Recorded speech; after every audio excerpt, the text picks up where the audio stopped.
Alors Nicolas, nouvelle étude choc sur la fiscalité. 3 instituts passent au crible, 15 ans de fiscalité. Voilà, l'Institut des politiques publiques avec l'École d'économie de Paris et le Centre de recherche en économie et statistique. Je les cite car ils sont tous les trois très sérieux mais clairement marqués à gauche.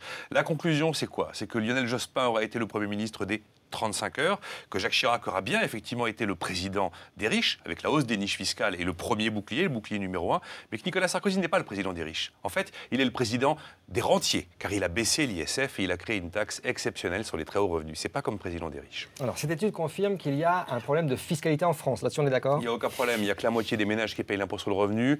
20% des contribuables rapportent 80% de la recette de l'IR. 20%, 80% de la recette de l'impôt. Le sparadrap absolu, c'est l'ISF depuis déjà plus de 20 ans. Et la progressivité, on sait qu'elle marche mal. Car quand on est au sommet, l'impôt sur le revenu devient au contraire dégressif. Alors en fait, vous nous dites que la fiscalité ne fonctionne pas. Il y a un problème. Je me demande toujours si la fiscalité est de gauche, de droite, ou s'il y aurait une bonne fiscalité. En tout cas, il nous faut une fiscalité de croissance. Peut-être qu'on pourrait imaginer de supprimer l'ISF. C'est ni de droite ni de gauche, car pour l'instant, personne ne l'a fait. On pourrait aussi imaginer un 100% équité, avec une flat tax, c'est-à-dire une fusion de la CSG et de l'impôt sur le revenu, mais proportionnelle, pas progressive. Comme ça, on n'a plus de problème de progressivité qui aujourd'hui est bancale.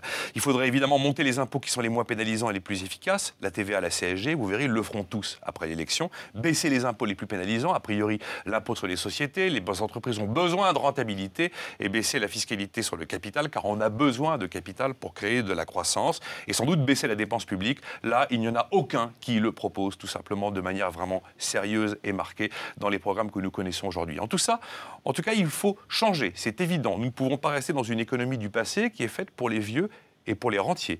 Entre les entrepreneurs et les collectionneurs, il faudra choisir. Entre consommer et produire, il faudra choisir. Mais plus on attend, plus c'est urgent.